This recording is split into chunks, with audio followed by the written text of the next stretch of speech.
não se queixe do castigo, se arrependa do pecado. A maioria das pessoas tem muita dificuldade em lidar com o erro e com as consequências dos seus erros. Quando são confrontados com uma falha, com um erro cometido, e principalmente quando são confrontados com as consequências, né, com o castigo, com a disciplina que possam vir desses erros, a maioria das pessoas tende a reagir de três maneiras principais. Talvez a primeira reação, mais natural, seja de nega até a morte. Não fiz nada, não sou culpado de nada, sou inocente até que provem o contrário, e a menos que alguém tenha provas para comprovar sem nenhuma sombra de dúvidas, jamais assumem as suas responsabilidades. Mas, eventualmente, essa prova vem e a culpa é inegável. Diante dessa incapacidade, impossibilidade de negar a culpa, outras tantas pessoas já partem para delação premiada, digamos assim. Tá bom, eu sei que eu fiz, eu sou culpado, mas você tem que ver o que o fulano fez. O fulano cometeu algo muito pior, inclusive se você quiser eu posso te dar detalhes disso aqui. E quando nem a negação da culpa e a delação premiada não são uma opção ou não alcançam o objetivo necessário, não desviam o foco suficientemente de si mesmas, aí já partem para aquela barganha, para contestação da pena. Não, tudo bem, eu fiz, eu estou errado, mas esse castigo está desmedido. Essa punição está severa demais, não é para tanto, estão exagerando comigo.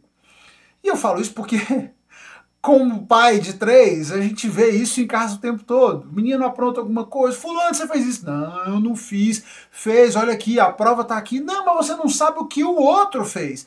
Não, mas não é, a gente não está conversando agora sobre o outro.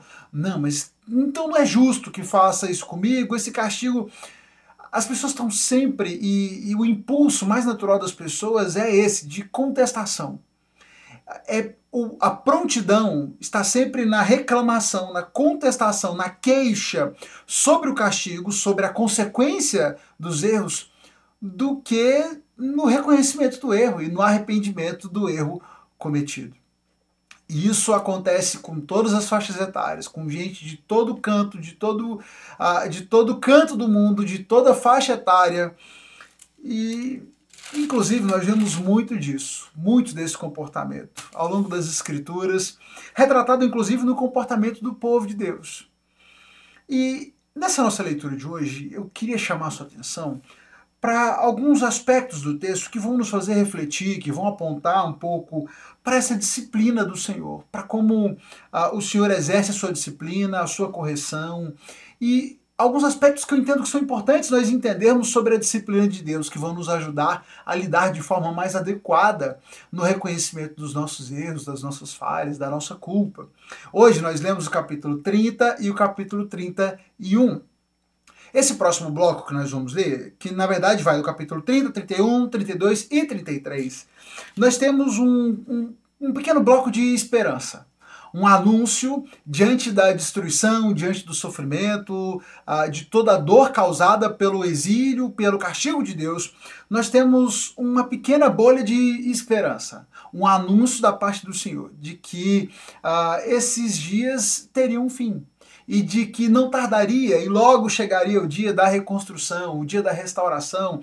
Eles não deveriam se desanimar, não deveriam se esquecer de que viria um dia onde o Senhor restauraria esse povo, restauraria essa terra, restauraria a sua nação, eles voltariam a ter um governo, a ter uma terra, voltariam a plantar, a colher, a vida voltaria a acontecer e a girar em Jerusalém, e eles teriam muitos motivos para se alegrarem no Senhor.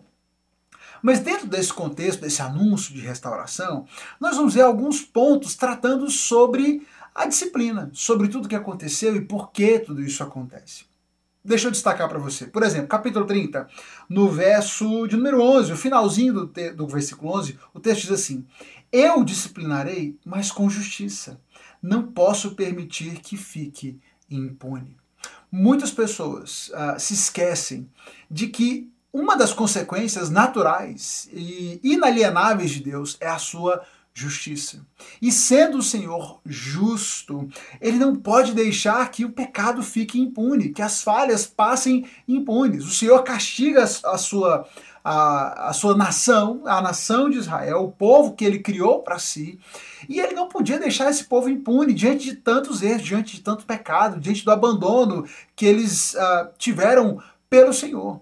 Era indispensável, era necessário que o Senhor trouxesse sua disciplina, trouxesse justiça sobre esse povo, não importa o quanto eles resistissem em assumir a sua responsabilidade. E sim, eles negaram até o último instante, só assumiram a sua culpa, só assumiram a sua responsabilidade no final. Mas o Senhor precisava trazer, sendo justo como é, ele precisava trazer justiça, trazer correção, trazer castigo sobre esse povo em função dos seus pecados. No verso 15 do capítulo 30, nós temos o seguinte: por que se queixa do seu castigo, dessa ferida que não tem cura?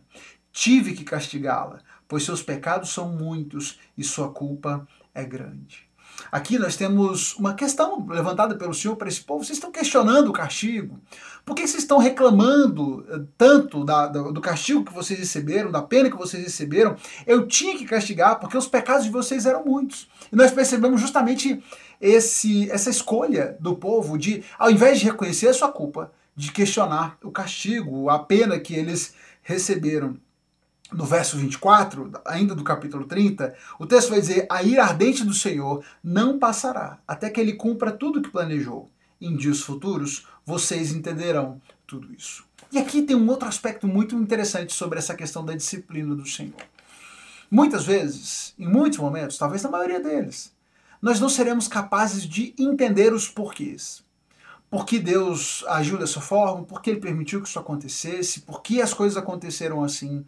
Muito da vida está envolto no mistério de Deus. Aquilo que nós não somos capazes de medir, de entender, até mesmo por uma questão de perspectiva. Estamos imersos demais nas nossas próprias vidas, no nosso próprio tempo, para termos uma visão panorâmica e entender os porquês da vida. Talvez por isso até é que quando nós chegamos e quanto mais nós avançamos ao longo da vida, mais nós somos capazes de olhar para trás e ver: foi por isso que Deus agiu assim, foi por isso que ele permitiu que isso acontecesse. Tudo isso foi planejado e conduzido para que eu pudesse chegar aqui nesse momento dessa forma. Mas enquanto nós estamos imersos nas situações da vida, é muito difícil perceber. Mas o Senhor diz para o povo, para o seu povo: vocês podem não entender agora, mas em dias futuros vocês entenderão tudo isso. E o Senhor vai fazer com que tudo que ele planejou seja cumprido, inclusive a restauração que ele está anunciando. Então, fiquem tranquilos, fiquem em paz, essa restauração vai acontecer. E um dia vocês vão entender por que era necessário tudo isso que aconteceu com vocês. O texto no capítulo 31 segue dizendo, agora no verso de número 10, na segunda parte do verso: aquele que espalhou o seu povo o reunirá e o guardará, como um pastor que cuida do seu rebanho. E saltando lá para o verso 27, para o verso 28, o texto vai dizer: no passado tive o cuidado de arrancar e derrubar essa nação. Eu a arrasei e destruí e trouxe calamidade sobre ela. No futuro, porém, terei o mesmo cuidado de edificá-la e plantá-la. Eu, o Senhor, falei. E aqui nós temos uma outra característica importante que nós entendamos, que você entenda, sobre a disciplina, sobre a correção do Senhor. É que ela não tem por propósito a destruição, mas a edificação. Quando o Senhor te castiga, quando ele te pune por um erro e permite e exerce juízo sobre você, permite talvez que consequências sérias do seu erro venham sobre a sua vida, ele não faz isso para te destruir. Ele faz isso para edificar as nossas vidas. O propósito dele é bom. E por isso que ele vai dizer que o mesmo que espalhou o povo é o que vai guardar. Ele espalhou porque ele havia um propósito em espalhar o povo. Mas ele mesmo depois vai juntar de novo esse povo, porque ele é um pastor que cuida do seu rebanho. A disciplina de Deus é fruto de cuidado, não de desprezo. Da mesma maneira como ele disse lá no verso 28, né? O mesmo empenho que ele teve, o mesmo cuidado que ele teve de derrubar essa nação, porque era necessário, ele vai ter esse mesmo empenho, esse mesmo cuidado em edificá-la depois e plantá-la depois. porque o propósito de Deus é esse. Não de nos deixar destruídos, acabados, lançados no chão, mas de trazer correção e nos reerguer, nos reconstruir, como ele fez com o seu povo. No verso 30, olha, aliás, no verso 13 do 31, o texto vai dizer: transformarei seu pranto em alegria, e os consolarei, e lhes darei exultação em lugar de tristeza. O Senhor restauraria esse povo, faria com que esse pranto desses dias de tristeza fosse substituído por alegria em dias futuros. Perceba o cuidado do Senhor em deixar claro para esse povo: vocês estão sofrendo agora, mas eu vou restaurar a alegria de vocês. E tudo que vocês estão passando agora não é para o mal, é para o bem. E vocês vão entender isso lá na frente. Não à toa, quando a gente chega já na parte mais avançada do capítulo 31, no verso 19, o texto vai nos apontar o seguinte. E aí nós temos uma fala dessa nação reconhecendo o seu pecado, né? Afastei-me de Deus, mas depois me arrependi. Indignei-me comigo mesmo por causa da minha estupidez. Senti profunda vergonha de tudo que fiz quando era jovem. Acaso Israel não continua a ser meu filho querido, diz o Senhor? Tenho de castigá-lo com frequência, mas ainda assim o amo. O castigo, a disciplina de Deus, por mais que ela aconteça e possa acontecer com frequência, ela não é indício de falta de amor, e já falamos sobre isso aqui, mas muito pelo contrário, é a prova desse amor de Deus. Ele castiga com frequência justamente porque nos ama. E ainda assim, e apesar dos nossos erros, ele continua nos amando. O que nós precisamos entender, o que diante de tudo isso nós precisamos nos lembrar, é que a disciplina, o castigo, a repreensão de Deus tem por propósito principal nos alertar sobre os nossos erros, nos conduzir ao arrependimento, à mudança de vida, à transformação das nossas ações. É necessário que a gente se afaste dos nossos maus caminhos, que nós nos arrependamos. E ele vai dizer: olha, eu afastei de Deus, eu reconheço, eu me afastei de Deus, mas depois eu me arrependi.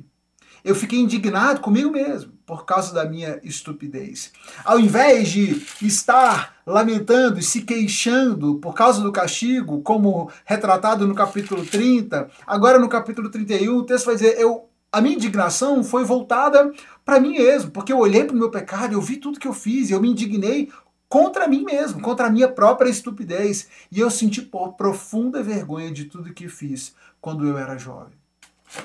E é por isso que eu quis trazer para a gente hoje essa reflexão, porque nós temos muito falado sobre essa ação de juízo de Deus, o castigo de Deus sobre o povo, e eu tenho certeza que em diversos momentos da sua vida você se sentiu, se percebeu debaixo dessa mão pesada de Deus, por causa de um pecado, de um erro cometido. Não se esqueça, o Senhor disciplina, Ele repreende aqueles que Ele ama, porque Ele nos ama. E o propósito de Deus na sua disciplina é sempre da edificação, de nos conduzir ao arrependimento. É isso que Ele espera de nós. Por isso, pare de negar a sua culpa. Se diante das pessoas, talvez a nossa intenção e a nossa tentação principal seja de negar a culpa, não faz sentido negar a culpa diante daquele que conhece tudo que fazemos, conhece o mais profundo dos nossos corações. Também não faz sentido diante de Deus ficar tentando atribuir a culpa, fazer delação premiada em relação a outros, desviar o foco, porque o Senhor lida com cada um de nós na nossa individualidade. E quando Ele trata com você, Ele não está preocupado com os pecados dos outros, mas Ele está tratando com você. Também não faz sentido ficar questionando a justiça do castigo de Deus.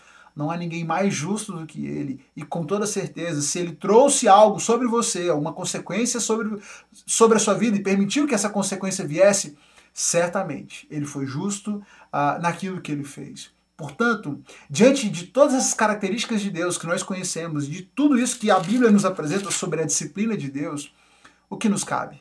Arrependimento. Reconhecer os nossos erros, nos arrependermos dele e mudarmos o nosso comportamento, mudarmos a nossa atitude, sentirmos de fato uma profunda vergonha por aquilo que nós fizemos de errado e conduzirmos a nossa vida na direção daquilo que o Senhor de fato espera de nós. Desafio você hoje então a isso, a romper esse ciclo de negação, de acusação, de delegar a culpa aos outros. Assuma a responsabilidade pelos seus erros, reconheça os seus pecados, peça perdão ao Senhor, confie que Ele não só ouve a sua oração, mas se você confessa, e quando confessamos os nossos pecados, ele é fiel e justo para nos perdoar dos nossos pecados e nos purificar de toda a injustiça. É o que a palavra de Deus nos garante. Por isso, confesse seus pecados, assuma os seus erros, se arrependa diante do Senhor, deixe que Ele trate o seu coração, que Ele traga purificação sobre a sua vida. É isso que Ele espera de nós, é o melhor que nós podemos fazer. Receber a disciplina de Deus com a gratidão, entendendo que Ele faz isso porque nos ama e porque cuida de nós. Deus abençoe você, sua família. Compartilhe essa reflexão com alguém que possa ser abençoado, que possa ser edificado por ela. Manda para um amigo, manda para um familiar. E volta amanhã, porque a gente segue a cada dia lendo um pouco mais da palavra de Deus. Seguimos lendo o profeta Jeremias. E a cada dia eu te encontro aqui com uma nova reflexão. Deus te abençoe.